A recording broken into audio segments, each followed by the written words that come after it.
Kwa kumalizia, tuone kwenye usajili namna jinsi kikosi cha Simba kilivyosajili msimu huu. Kwanza pale mlipomaliza msimu jana na ongezeko la wachezaji wa kigeni ambao wameingia, kwa maana wale wa nyumbani na wale ambao wametoka nje ya nchi. Kwa maana kikosi chenu mnakitazama kwa aina gani? Unaona wanakwenda kuwa mabingwa msimu huu, lakini pia tumezoea klabu ya soka ya Simba Sports Club ukali wake zaidi kimataifa, na hili hata nyinyi pia mashabiki wa Simba tayari mmejengewa, mko tayari mkosa ligi ya ndani, lakini kimataifa mfike mbali zaidi. Kikosi namna jinsi kilivyo, unadhani mnaweza kufanya haya ambayo mimi nayasema hapa?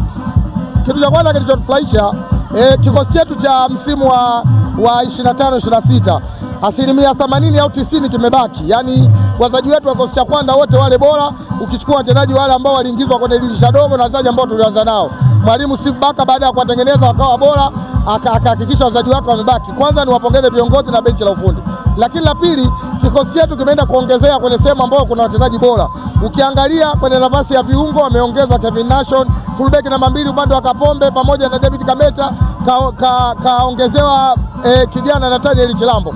Lakini ukiachia hivyo, winga zimeenda kuongezewa winga zilizokuwa na nguvu za kimataifa. Ukiangalia namba 9 Mbango wa Selemani Mwalimu, lakini sasa hivi kaongezewa mwingine Ibrahim Dumbia. Kwa hiyo kikosi chetu kimeenda kujazwa nyama. Kwa upande fulani mimi kwa upande wangu nimeridhia. Ujue Simba mwalimu Steve Baka, chini ya mwalimu Steve Baka, yani hawaangalii kwamba mchezaji ana jina gani, wanaangalia ubora na uwezo wa mchezaji.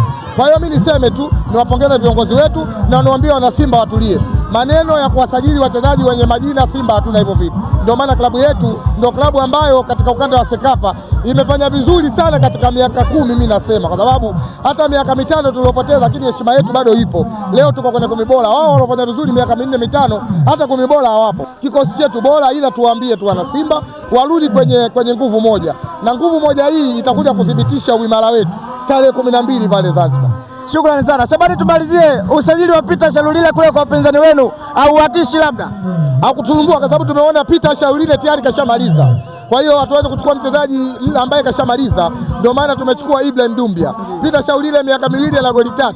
Ibrahim Dumbia msimu jana tu wa ligi ana goli 17, assist 5. Sasa kwa hali hapo, mtu ambaye miaka 22 21 uende kufanisha na mtu miaka 34. Kwa hiyo sisi tunachukua vijana ambao tunajua watakuja kutusaidia kwenye timu yetu, sio kwa sababu ya biashara za uchaguzi za watu wengine, sababu watu wamesajili wachezaji kwa sababu ya uchaguzi.